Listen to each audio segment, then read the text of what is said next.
முன்னொரு காலத்தில் கஷ்யப முனிவர் மற்றும் கயாதி என்னும் அசுர கன்னியருக்கு 4 மகன்கள் பிறந்தனர். அவர்களில் முக்கியமானவன் ஹிரண்யகசிபு. அவனுடைய தம்பி ஹிரண்யாக்ஷனை மகாவிஷ்ணு வராகவதாரம் எடுத்தபோது கொன்றிருந்தார்.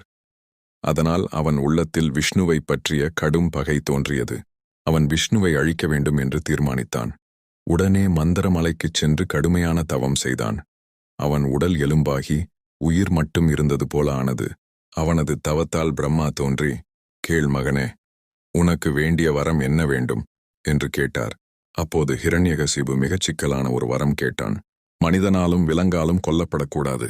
பகலிலும் இல்லாது இரவிலும் இல்லாது, உள்ளேயும் இல்லாது வெளியேயும் இல்லாது, நிலத்திலும் இல்லாது வானிலும் இல்லாது, ஆயுதத்தாலும் இல்லாது, எந்தவிதமான தெய்வத்தாலும் அசுரத்தாலும் ரிஷியாலும் அல்லாது. பிரம்மா அவனது கோரிக்கையை ஏற்று வரம் அளித்தார். இந்த வரங்களைப் பெற்றதால் ஹிரண்யகசிபுவின் ஆணவம் வானளந்தது. அவன், "நான் தான் உலகின் இறைவன்" என்று அறிவித்தான். தேவர்களைச் சிதறடித்து யாகங்களைத் தடுத்தான். விஷ்ணுவின் நாம சங்கீர்த்தனையே கேட்க முடியாத சூழ்நிலை ஏற்பட்டது.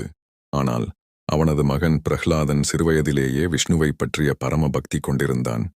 அவன் எப்போதும் "ஓம் நமோ நாராயணாய" என்று ஜபம் செய்து கொண்டிருந்தான். அவனுடைய குருவாக நாரதர் இருந்ததால் அவனுக்கு சிறு வயதிலேயே பக்தி வளர்ந்தது. ஹிரண்யகசிபு மகன் விஷ்ணுவை வணங்குவதைப் பார்த்து கோபமடைந்தான். "நான் தான் கடவுள் என்று சொல்ல வேண்டும். அப்படி இல்லாவிட்டால் உன்னை கொன்றுவிடுவேன்" என்று மிரட்டினான். ஆனால் பிரஹ்லாதன் அதற்கு அடிபணியவில்லை. "என் இறைவன் நாராயணன் எங்கும் இருக்கிறான்" என்று துணிவாகச் சொன்னான். அவன் பக்தியை முறிக்க ஹிரண்யகசிபு பல்வேறு தண்டனைகள் கொடுத்தான்.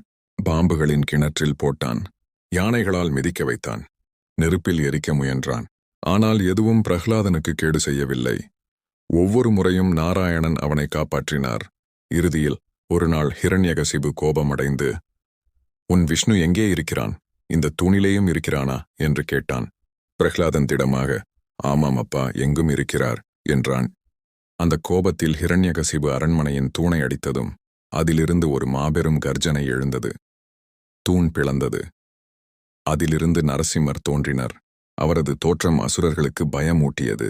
சிங்கமுகம், கூர்மையான பற்கள், மனிதனின் உடல், கூர்மையான நகங்கள். அந்த நரசிம்மர் ஹிரண்யகசிபுவை பிடித்து அரண்மனை வாசலில் சாயங்கால நேரத்தில் தன் மடியில் வைத்து தனது கூர்மையான நகங்களால் அவனை பிளந்து அழித்தார். இவ்வாறு பிரம்மாவின் வரத்தை மீறாமல் ஹிரண்யகசிபுவின் அகந்தை முடிவுக்கு வந்தது. பிரஹ்லாதன் இறைவனை வணங்கி கண்ணீர் மல்க, "நான் காப்பாற்றப்பட்டேன்" என்று சொன்னான். நரசிம்மர் அவனை காப்பாற்றி பின்னர்